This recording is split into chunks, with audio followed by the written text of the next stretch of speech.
8 months ago, I experienced one of the most devastating moments of my life. I had a miscarriage.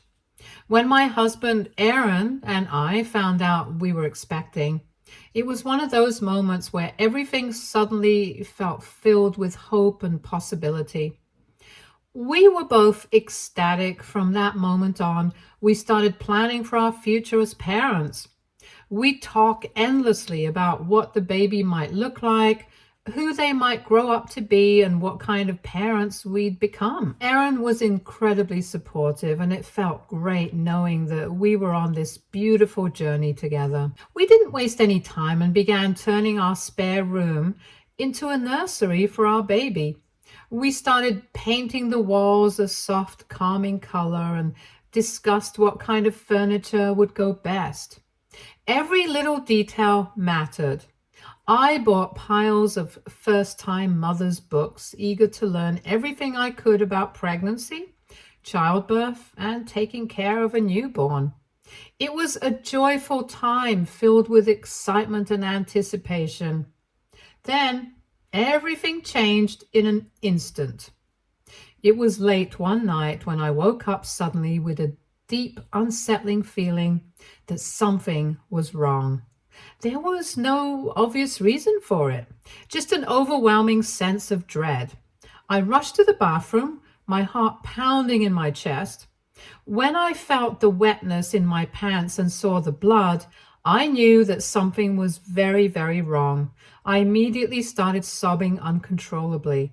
It's hard to explain the level of panic and despair I was feeling at that moment. The noise must have startled Aaron because he came rushing in, confusion and fear written all over his face. He quickly realized what was happening and, without hesitation, rushed me to the hospital. The ride felt like it lasted forever, with every second dragging on painfully. When we finally arrived and the doctors examined me, I felt like I was holding my breath, clinging to any sliver of hope the baby might be okay. But then the doctor gently delivered the news that no parent-to-be ever wants to hear. I had lost the baby. Hearing those words was like a punch to the gut. I was overwhelmed with shock, disbelief, and an unbearable sense of loss. The whole experience was nothing short of traumatic. Looking back, I still don't know how my husband, Aaron, managed to stay so strong during those days, because I was completely shattered. After we lost the baby, I couldn't function. I couldn't eat, sleep, or even muster the strength to talk. It was as if the entire world had gone dark and I was trapped in a fog of grief that I couldn't escape. I was working at that time, but I had to take 2 weeks off just to give myself permission to break down. Those 2 weeks were filled with nothing but tears and an overwhelming sadness that weighed me down like a heavy blanket. I barely left my bed. Waking up each morning felt like a cruel reminder of what had happened. I would open my eyes and for a brief second, I'd forget. Then reality would crash down and I'd remember I had lost our baby. It was unbearable. All I wanted to do was sleep because when I slept, I didn't have to feel the pain. During this time, my family really rallied around me in a way that I will always be grateful for. My parents and my sister would constantly check on me. Every day, someone would call, text, or stop by to chat with me. Even though I wasn't capable of much conversation, my cousins and relatives would visit, bearing food and fruits, trying to nourish me in ways I couldn't do for myself. But no matter how many people came or how much they cared, I was emotionally numb. Despite their best efforts, there was nothing anyone could say to make the sadness go away. Through it all, my husband was my anchor. Aaron took care of me when I couldn't take care of myself. He didn't push me to talk or force me to act like everything was okay. Instead, he was patient, quietly supporting me in any way he could. He brought me meals even when I could barely touch them. He would sit with me in silence when words felt impossible. If it weren't for him, I'm not sure I would have made it through those weeks. He assured me over and over again we wouldn't give up. He believed that in time we could try again once I had healed both physically and emotionally. His faith and optimism were the only things that kept me from sinking completely into despair. Slowly, I began to recover. It wasn't immediate and it wasn't easy. I decided to return to work, mostly because I needed something to distract me from the endless loop of grief and pain I was stuck in. Work gave me a routine, something else to focus on so I wouldn't have to think about the baby all the time. In the quiet moments, though, the grief would return, and I knew I needed more than just distraction. I needed connection. So I joined a few Facebook groups for people who had gone through miscarriages. At first, I wasn't sure if it would help, but as I read through the stories of others, I realized just how many people had experienced the same pain I was feeling. It was comforting to know that I wasn't alone and that my feelings were normal and that others had survived this unbearable loss. I began opening up more and sharing my story, and in doing so, I started to make sense of what I was going through. Right now, I'm still grieving. I don't think that part will ever fully go away, but I've come to a place where I no longer constantly blame myself. That took time and a lot of emotional work. There have been so many moments where I have questioned if it was my fault, if I had done something wrong, but now I strongly believe that some things are just simply beyond our control. I've adapted a mindset of what's meant to be will be, and that perspective has brought me a sense of peace. I've worked hard on my healing to come this far, and I'm proud of that progress. But recently, something happened that has really shaken me to my core, and I feel like it's undone some of the healing I've worked so hard for. It happened at my sister's baby shower, which took place last week. For some context, my sister Maggie found out she was pregnant about 2 months ago.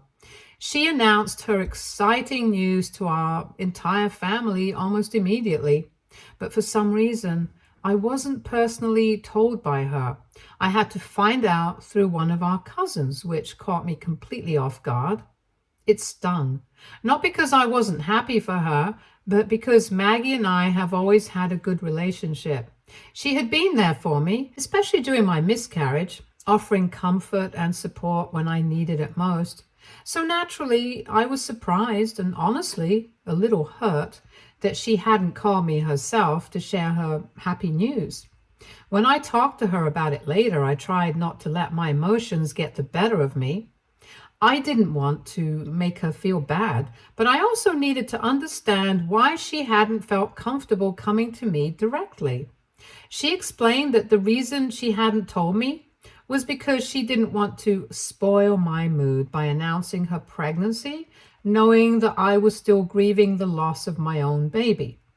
I could tell that she wasn't trying to hurt me. She didn't want to add to my pain. And in her mind, keeping the news from me was her way of protecting my feelings.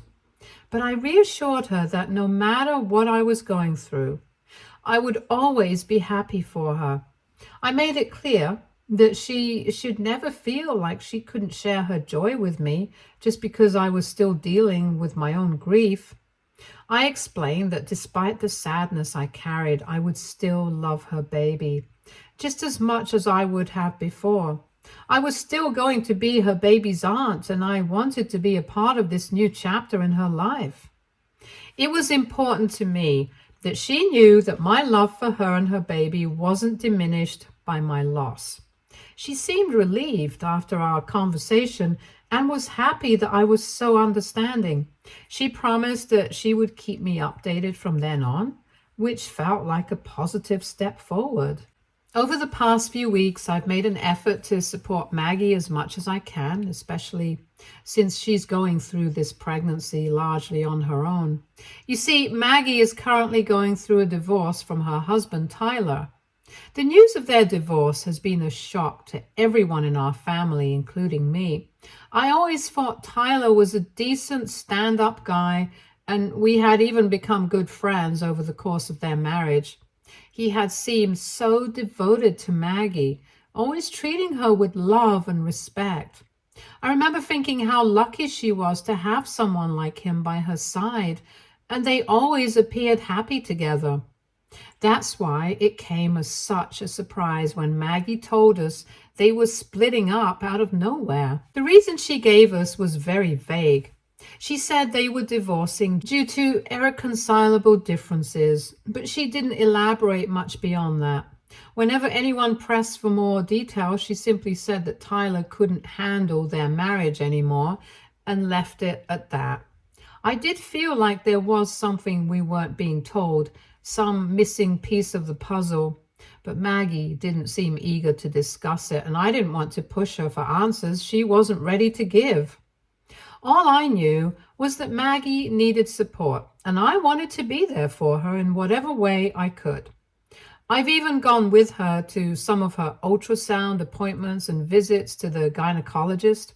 Even though Maggie and Tyler are in the midst of a divorce, they have managed to maintain a cordial relationship. That's probably why my sister decided to hold her baby shower at Tyler's new place.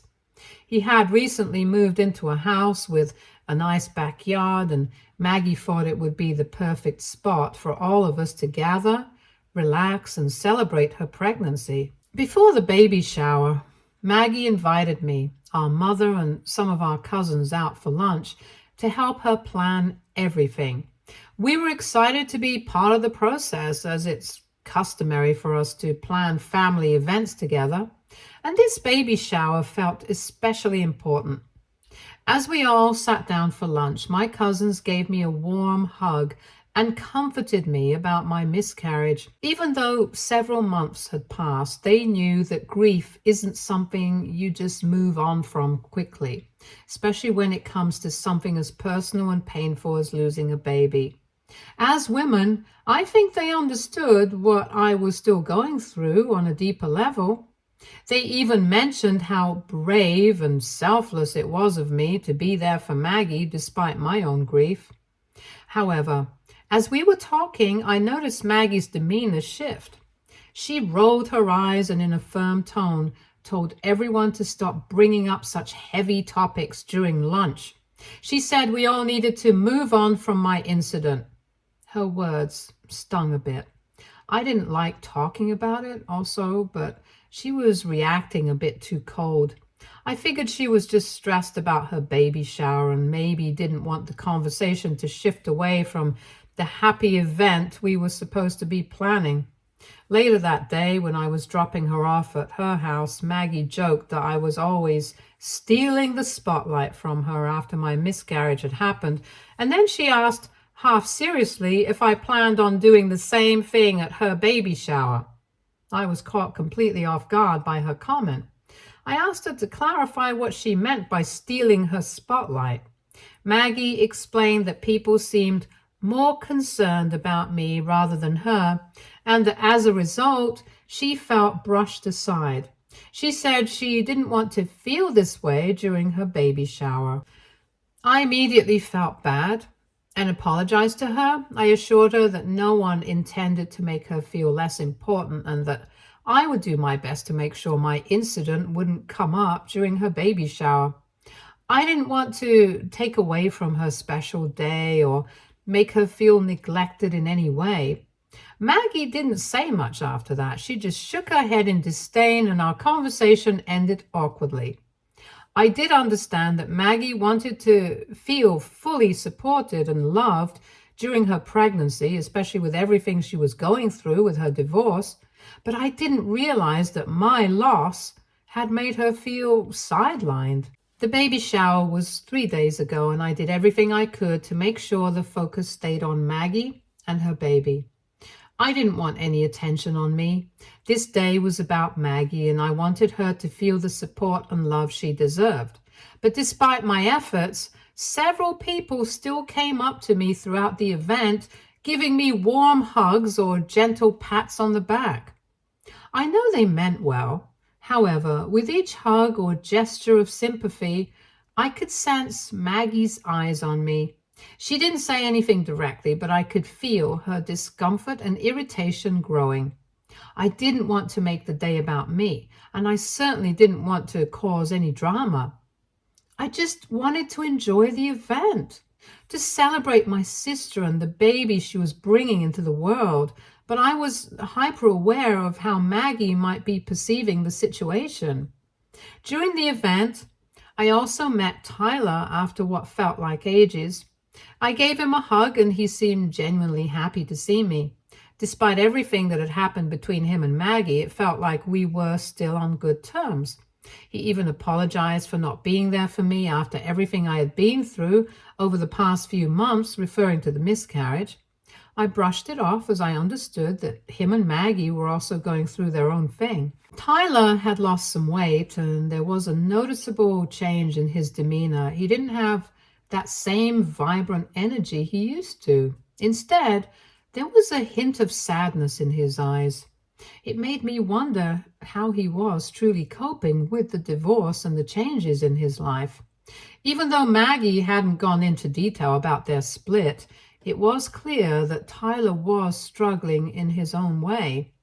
My husband, Aaron, had also come to the baby showers. So he, Tyler, and the other men stayed busy in the background making barbecues and chatting amongst themselves. At the baby shower, everyone had brought thoughtful gifts for Maggie and her soon-to-arrive baby. It was a joyful atmosphere as each person presented their token of love and excitement for the little one. One of my cousins had crocheted a beautiful baby blanket. My father gifted Maggie a baby rocker, and my mother splurged on a brand new stroller, which Maggie was thrilled about. For my gift, I decided to give her a couple of parenting books that had helped me during my pregnancy, along with a baby shawl that held deep personal significance for me. This shawl was the first thing I had ever purchased when I found out I was pregnant. I remember being on a trip to Istanbul when I saw it, a delicate, beautifully woven shawl that I immediately fell in love with. I bought it with so much excitement, picturing myself wrapping my baby in it. After I lost the baby, the shawl became bittersweet. It was tied to both my happiest memories and my greatest heartbreak. But I couldn't bring myself to just throw it away. I wanted it to have a purpose, to be a part of something good. So I thought it might bring me some peace to pass it on to Maggie, hoping her baby could make good use of it. In my mind, it wasn't just a shawl, it was a gift filled with love and hope. And I thought it would bring some happiness to both me and her. However, when Maggie opened the gift and pulled out the shawl, she froze. Her expression shifted from surprise to anger. She stared at the shawl as if it were something tainted. Then she asked with visible frustration why I had brought it to her baby shower. I was confused and nervously tried to explain that it was special to me and I wanted her baby to have it. I thought it was a personal gift that would come in handy. Everyone else at the shower admired the shawl's beauty, but Maggie didn't seem to care about that. Her face grew angrier, and then, to my shock, she started accusing me of trying to curse her baby with my gift. I was taken aback by her words, and I asked her what she meant by that. But before she could answer, my mother, who had been watching the exchange, spoke up and said it was inappropriate for me to give Maggie something that was originally meant for my dead baby. She explained that it wasn't right to pass down something linked to a loss to a new life. I was upset hearing her say that. I had never intended to offend my sister or make her feel uncomfortable. I genuinely thought I was offering my sister something filled with love and meaning. I quietly took the shawl back and apologized, trying to keep my composure in front of everyone, even though inside I felt shattered. However, Maggie, visibly upset, doubled down and told me that just because I had lost my baby didn't mean I could now give those things to hers as hand-me-downs, and that her baby deserved better than that. Her words were sharp and cut deep, and I was almost on the verge of tears. This is when my husband Aaron stepped in. With a firm but calm tone, he interrupted the conversation, addressing Maggie directly. He made it clear to her that my intentions were never to hurt or upset her, and that I had only given her the shawl as my way of trying to find healing, while also showing how much I cared for her and her baby. Aaron then pointed out that if Maggie didn't like the gift, she could have spoken to me privately about it afterward. There was no need for her to insult me in front of everyone and embarrass me like that. He acknowledged that the situation was sensitive, but he emphasized that it didn't justify her reaction, especially in front of all our family and friends. Maggie seemed taken aback by Aaron's directness, and I could see the tension in her face. The rest of the guests looked uncomfortable, unsure of what to say or do. One of my cousins, sensing the tension in the air, stepped in to support Aaron's point. She urged Maggie to let the matter go, suggesting it wasn't worth escalating further. I felt completely blindsided by the entire situation. Feeling defeated, I offered to order something nice for her baby and have it delivered later, hoping it would help mend the rift. But Maggie just scoffed and told me not to bother. Her anger towards me felt disproportionate to the situation, and it made me sad to see my sister so upset with me over something that had genuinely come from my heart. I was starting to feel really sick to my stomach, overwhelmed by guilt and confusion about the entire interaction. Thankfully, as my mother opened another gift, the focus shifted and the conversation moved on. But I couldn't shake the heaviness I felt. I wanted the day to be joyful for Maggie, but all I could think about was how my gift had unintentionally created this rift. Later, when everyone started serving themselves food, I decided to try to apologize to Maggie again. I went to the kitchen and filled a plate with her favorite mashed potatoes and some chicken, just how she liked it. When I brought it to her, I said I was sorry again, hoping that she could move past my mistake and see how much I genuinely cared for her. But Maggie barely acknowledged me and simply took the plate from my hands without a word. Feeling rejected, I went to sit beside Aaron to find a bit of comfort. We were quietly eating when suddenly we heard Maggie loudly coughing repeatedly. All of us turned to see her gesturing to her throat, her face turning red and swollen as she struggled to breathe. Panic surged through me as I realized something was seriously wrong. I rushed to her side while my mother called 911, urgency coursing through the air. All I could think about was getting her the help she needed. Paramedics arrived and my sister was rushed off to a hospital. My parents, Aaron, Tyler, and me rushed to be there for her at the hospital. We were informed by the doctors that Maggie had a severe allergic reaction. Now, Maggie is allergic to lobsters, and there had been some at the barbecue, but Tyler had assured everyone that he had been very careful not to mix up the grills. I had specifically given Maggie a plate that only contained mashed potatoes and chicken, so I knew I hadn't given her anything harmful. But when Maggie recovered and was coherent enough to speak, she started accusing me of poisoning her. She told my parents how I had been the one to bring her food after she had insulted me for my gift, so I might have done something to her food that triggered her allergic reaction. I was completely baffled. How could she think I would do something so malicious? I argued that I would never harm her or her baby, and it was unfathomable to me that she would even suggest it. Yet she refused to believe me. In a fit of rage, she screamed at me to get out of her hospital room. Aaron and I exchanged glances, and both of us were stunned, and we quickly left, not wanting to escalate the situation further. Since that day, everything has spiraled out of control. My parents, siding with Maggie, have placed the blame squarely on me for the entire incident. They believe I somehow endangered her and her baby, and other family members have caught wind of the drama. Suddenly, I'm being accused of being jealous of Maggie's pregnancy, and perhaps I allowed that jealousy to cloud my judgment and harm Maggie. The notion that I would ever act on those feelings in such a harmful way is absurd to me. Yet somehow, people are buying into it. My only fault is giving her that plate of food. I swear, I never gave her any lobsters. But somehow I am now being blamed for everything. It's making me feel so guilty, and now my parents are pushing me to admit to everything and apologize to Maggie.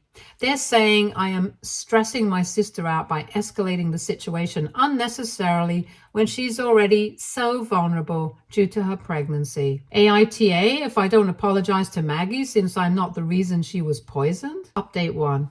Wow, I did not expect my post to blow up. In a few days, I have received hundreds of DMs from strangers. First of all, I want to express my heartfelt gratitude to everyone who has reached out with words of support for my loss.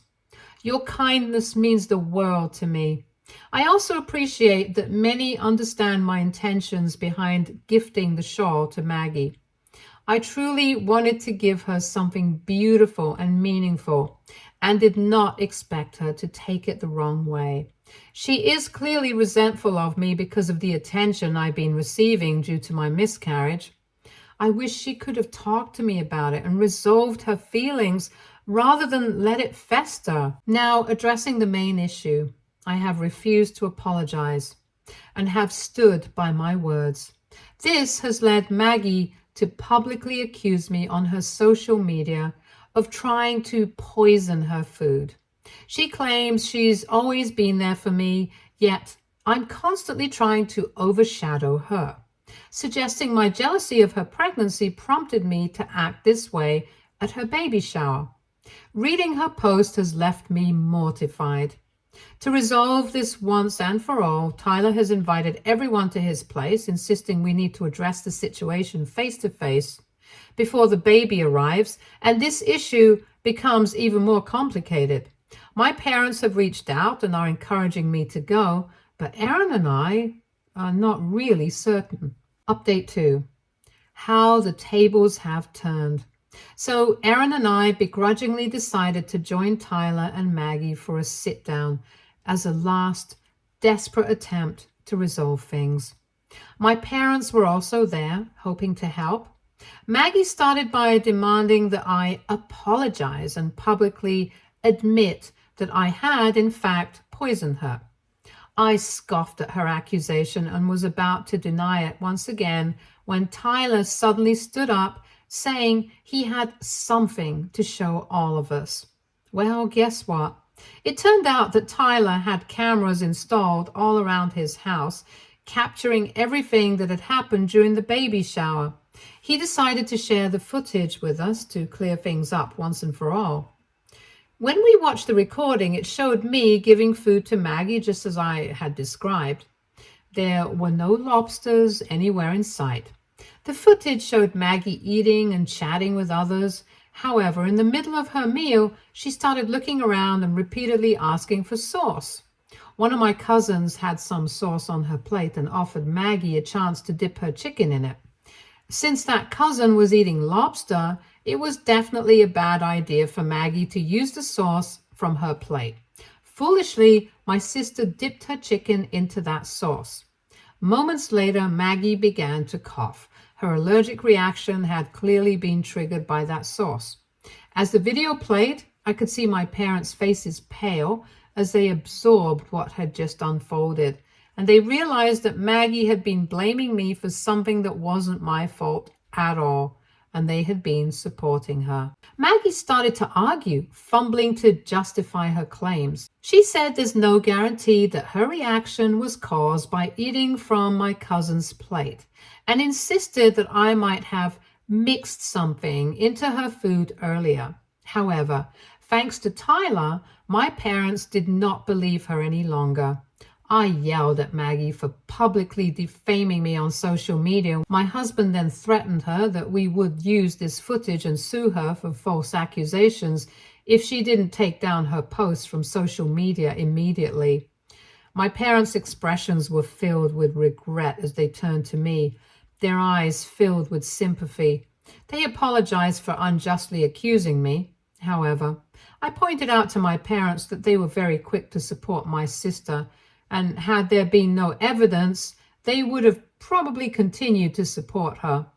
I turned to my mother and asked her if she would now go around and clarify the situation with other family members. Since she had been one of the loudest voices in blaming me, I believed it was important for everyone to know the truth, especially given how much damage had been done. However, my mother tried to brush it off. She said that nobody really cared about who was right or wrong in this situation. What mattered was that I was no longer implicated in what happened to Maggie. I felt that was deeply unfair, and I told her that if she didn't take the initiative to set the record straight and acknowledge Maggie's own responsibility for her allergic reaction, then I couldn't have a real relationship with them anymore. My parents kept trying to de-escalate the situation without really acknowledging their own accountability. Eventually, Aaron and I left the place after taking a copy of the footage from Tyler and thanking him for revealing the truth. Since then, my sister has taken down her post from her social media, but my mother still hasn't clarified to anyone about what really happened. So I am really pissed with her for being okay with me being painted as the villain in this situation. Update 3. Thanks everyone for your suggestion. In response to everything, I decided to give Maggie a taste of her own medicine. I posted the video Tyler had shown and shared how both my sister and parents had unfairly accused me of her allergic reaction. I highlighted how Maggie was careless enough to eat from someone else's plate and essentially poisoned herself. As expected, the video caused a stir. Many family members who had initially sided with Maggie and blamed me have since called back to apologize. Some are even mocking her now, furious that she endangered herself and put the blame on me without any proof. I plan to take the video down soon, now that the damage is done. My parents have called me repeatedly, but I've been ignoring their calls. Aaron and I have decided to go low contact with the family until my parents recognize their mistakes. Stay tuned for more stories from Argo Relationships.